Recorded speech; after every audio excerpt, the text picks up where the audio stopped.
Hello दोस्तों, अगर आप चैनल पर नए हो तो प्लीज़ चैनल को सब्सक्राइब कर दीजिए। एक ज़मींदार का बहुत बड़ा ज़मीन था जिसके वहाँ कुछ किसान काम करते थे। उनमें से एक काम करने वाला किसान एक पकाया हुआ मुर्गी और एक बोतल बियर ले आया अपने ज़मींदार के लिए। ज़मींदार ने अपने एक किसान को बुलाकर सारी चीज़ें उनके घर ले जाने को कहा। ज़मींदार का किसान एक बहुत ही चालाक लड़का था। ज़मींदार यह बात जानता था, इसलिए उसने उससे कहा, देखो उस कपड़े में ढका है एक जिंदा चिड़िया और बोतल में चूहा मारने की जहर है। खबरदार जो रास्ते में तुमने उस कपड़े को हटाया, क्योंकि अगर तुमने ऐसा किया तो वो चिड़िया भाग जाएगी और बोतल को अगर तुमने सूंघ भी लिया तो तुम मर जाओगे। इसलिए बिल्कुल भी कपड़े मत हटाना, समझे? किसान भी अपने मालिक को बड़ी अच्छी तरह पहचानता था।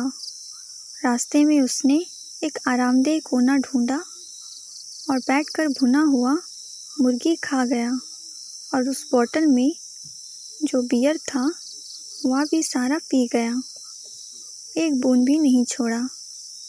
जब ज़मींदार भोजन के समय घर पहुंचा और अपनी पत्नी से भोजन परोसने को कहा, तब उसकी पत्नी ने कहा, ज़रा कुछ देर ठहरो, खाना अभी तक तैयार नहीं है।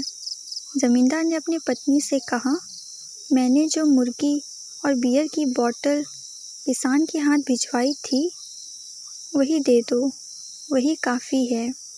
तभी ज़मींदार गुस्से से आग बबूला हो उठा जब उसकी पत्नी ने उसे बताया कि किसान तो सुबह का गया, अभी तक लौटा ही नहीं है। बिना कुछ बोले गुस्से से भरा ज़मींदार अपने काम की जगह वापस गया तो ज़मींदार ने देखा कि किसान एक पेड़ के छांव में बड़े ही आराम से सो रहा है। ज़मींदार बहुत गुस्से में था। उसने उसे लात मारकर जगाया और किसान द्वारा लाई गई भेंट के बारे में पूछा तो लड़के ने कहा, मालिक मैं घर ही जा रहा था तो इतने में जोर की हवा चली और जो चिड़िया थी कपड़े से ढके हुए वह उड़ गई। जैसा आपने कहा था वह उड़ गई। मैं बहुत डर गया। मुझे लगा कि आप मुझ पर गुस्सा करेंगे और मुझे सज़ा देंगे, इसलिए मैंने बचने के लिए बोतल में जो चूहा मारने की जहर थी वह पी डाली और यहाँ लेट गया।